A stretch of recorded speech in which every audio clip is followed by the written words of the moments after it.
L'appel pressant du pape François aux dirigeants politiques pour mettre fin à la guerre en Syrie et l'appel des frères restés à Alep et à Damas pour continuer à prier.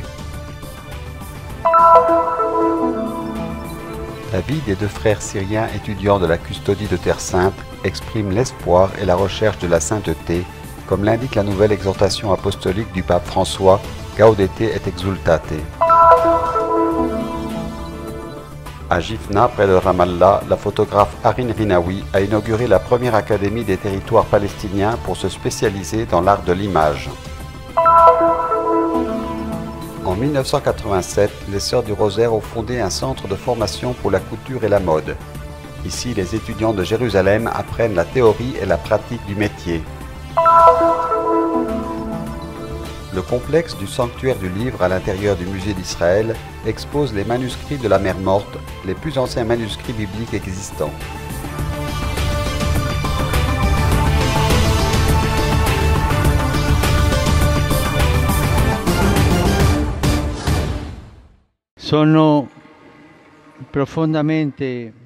Je suis profondément bouleversé par la situation mondiale actuelle dans laquelle, malgré les outils dont dispose la communauté internationale, il est difficile de s'entendre sur une action commune en faveur de la paix en Syrie et dans d'autres régions du monde. C'est ainsi que le pape François s'est exprimé après la prière du Regina Coeli le dimanche 15 avril. Alors que je prie sans cesse pour la paix et que j'invite toutes les personnes de bonne volonté à continuer à faire de même, a continué le pape, je lance à nouveau un appel à tous les dirigeants politiques pour que la justice et la paix l'emportent. Les frères de la custodie de Terre Sainte présents à Damas et à Alep sont également intervenus. Merci à tous ceux qui prient pour nous et pensent à nous. Nous sommes sûrement très affligés, car pour nous, c'est un signe que la guerre en Syrie ne se terminera pas facilement et que la volonté de continuer le combat sur le territoire syrien de la part d'entités internationales est très forte et donc que cette guerre durera longtemps. Et d'Alep, Ibrahim lance également un appel.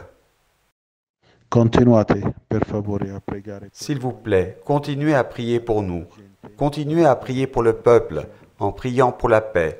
Et merci beaucoup à tous les frères, à tous ceux qui pensent à nous et sont unis dans la prière pour vaincre le mal, avec le Christ qui a vaincu le mal et même la mort.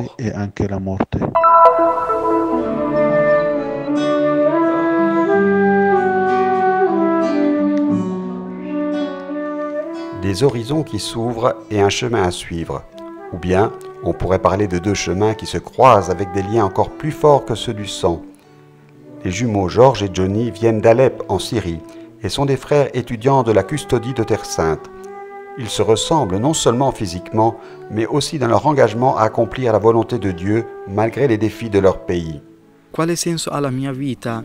Cioè vedendo tutte queste cose, la trauma della guerra, la gente che veniva un po' ferita, alcuni un po'... Quel est le sens de ma vie? Voyant toutes ces choses, le traumatisme de la guerre, les blessés, la perte de la famille, devant tout cela, je me posais cette question.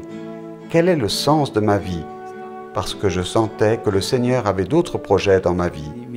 Mi suscitava questa domanda di qual è il senso della mia vita, cioè il Signore mi ha creato per una cosa, no?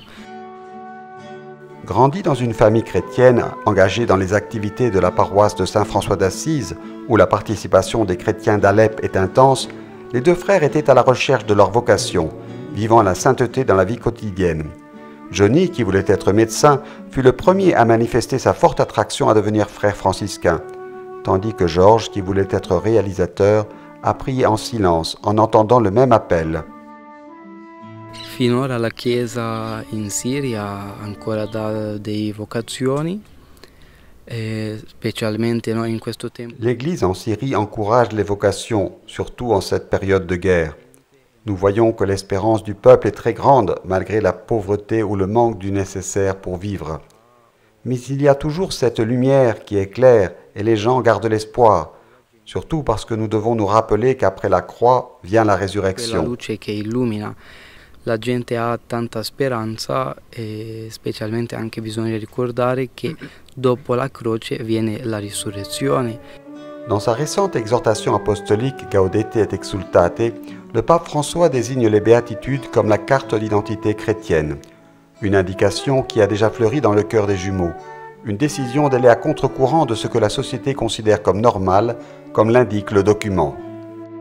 Nelle beatitudini che il Papa ci ricorda, cioè di avere speranza, no? Gesù questo che diceva ai suoi... Partant des béatitudes, le pape rappelle qu'il y a de l'espoir. Jésus a parlé à ceux qui l'écoutaient sur la montagne où il a exhorté et enseigné les béatitudes. Cela signifie que nous pouvons avoir du courage malgré la guerre. Nous savons que l'Église offre toujours son soutien, surtout aux chrétiens, mais toujours à tous les Syriens.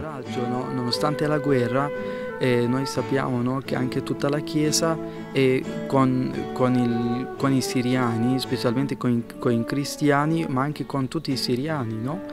Per stare, cioè per dare un sostegno. Leur entrée au séminaire remonte à 2014, lorsque la guerre en Syrie avait déjà commencé. Un scénario dont on pouvait attendre des bouleversements, des désaccords et un manque de perspectives d'avenir. Cependant, Georges et Johnny désirent ardemment ressentir la mélodie et l'ardeur du Saint-Esprit. Comme le Saint-Père l'a écrit, la sainteté est franc-parler. Elle est audace. Elle est une incitation à l'évangélisation qui laisse une trace dans ce monde. Même dans les contextes les plus défavorables, il y a toujours de l'espoir et des vies fécondes en Dieu.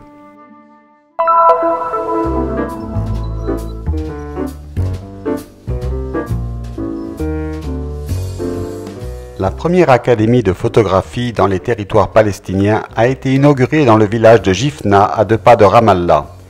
Cette idée a vu le jour grâce à Harin Rinawi, jeune et populaire photographe du lieu, qui a accumulé au fil des années de l'énergie, de la débrouillardise et de l'expérience, en particulier dans le domaine des manifestations et des médias sociaux. Le but de cette activité est d'enseigner tous les aspects de la photographie, aussi bien sur le plan théorique que pratique, tant en studio qu'à l'extérieur. Nous proposons un style non conventionnel, en effet nous permettons au photographe d'avoir un espace où il peut expérimenter sa touche personnelle.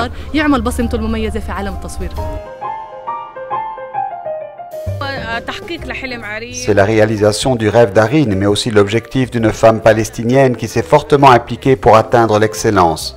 C'est extraordinaire et j'espère que c'est un premier pas vers de nombreux autres succès pour les jeunes qui souhaitent travailler et se spécialiser dans ce domaine.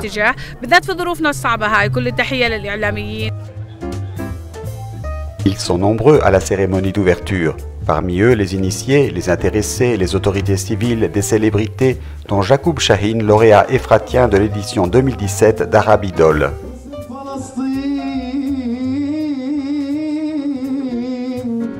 L'Académie, parrainée par les gouverneurs de Ramallah et Al-Bireh et par les ministères palestiniens du Travail et de l'Éducation, avec le soutien de plusieurs sponsors privés, est en effet une nouveauté, une opportunité pour toute la population. Cette académie sera ouverte à tous les jeunes palestiniens. Ce n'est pas un projet exclusif réservé à certaines classes sociales, mais ouvert à tous, en particulier à ceux qui veulent entrer aujourd'hui dans le monde de la photographie et véhiculer l'essence de la réalité grâce à ce centre qui veut stimuler et accroître les connaissances. Il y aura plusieurs filières avec l'obtention d'un diplôme et de différentes spécialisations, de la publicité au design, des événements et des personnes jusqu'aux entreprises. Nous aurons des bourses disponibles et je ferai partie de l'équipe pédagogique avec certains des photographes palestiniens les plus renommés. J'espère apporter une touche unique et offrir un service à la société et à l'image palestinienne.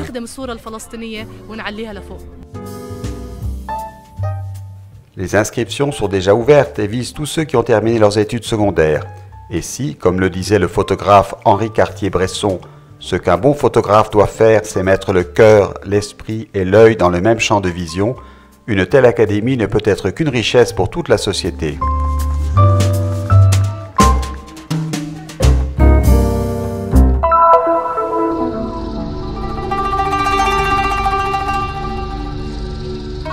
C'était l'année 1987, quand les Sœurs du Rosaire ont fondé un centre de formation pour la couture et la mode dans leur couvent de Jérusalem.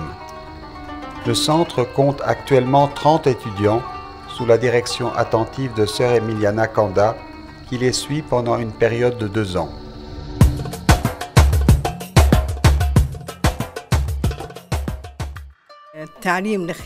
J'enseigne ici depuis 31 ans. Le cours dure 2 ans au total. Pendant la première année, les étudiants apprennent les bases de la couture en concevant un modèle de base. À mesure qu'ils progressent, ils atteignent d'excellents niveaux. À leur place, c'est ce que je voudrais, apprendre et m'améliorer. Ici, nous apprenons les bases en les perfectionnant dans les détails. J'ai appris à prendre des mesures et à coudre, tout en acquérant une expérience extraordinaire. Étant étudiant de 2e année, nous nous préparons petit à petit dans ce domaine. Je porte le voile et je suis vraiment attiré par les accessoires pour femmes voilées. En fait, je ne trouve pas sur le marché local des produits qui représentent les dernières tendances de la mode voilée. La robe que je porte, par exemple, a été conçue et cousue par moi. Les cours ne se limitent pas à l'apprentissage de la couture, mais comportent la création de vêtements qui répondent aux besoins du marché local. Les Sœurs du Rosaire sont toujours engagées à offrir leurs services et leurs compétences aux étudiantes locales. Ainsi, grâce à leur formation professionnelle, les filles peuvent aussi aider leur famille.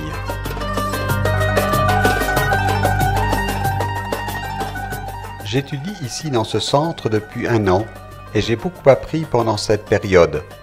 Maintenant, je sais dessiner un vêtement, le couper et l'achever en une journée.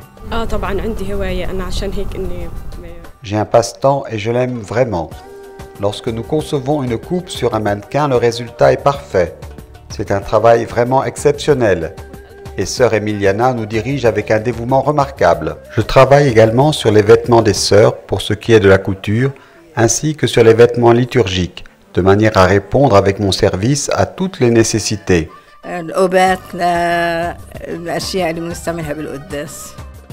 Sœur Emiliana a une vaste expérience en sélection de tissus et de couleurs et en leur juste utilisation en fonction des différentes occasions. À l'intérieur du couvent, elle est responsable de la couture, de la production des robes des sœurs et des ornements sacerdotaux. Cette expérience lui a permis de vérifier la qualité de sa production, gagnant ainsi la confiance des consommateurs.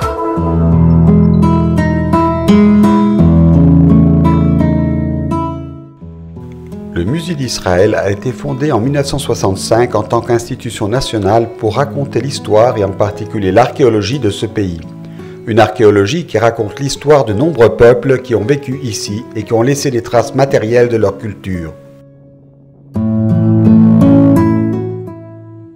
Depuis sa construction, le complexe du sanctuaire du livre a attribué un espace aux manuscrits bibliques de la mer Morte, les plus anciens manuscrits bibliques existants, découverts entre 1947 et 1956 près de Qumran. Ils ont été trouvés dans 11 grottes et il y a des restes de plus ou moins 950 rouleaux.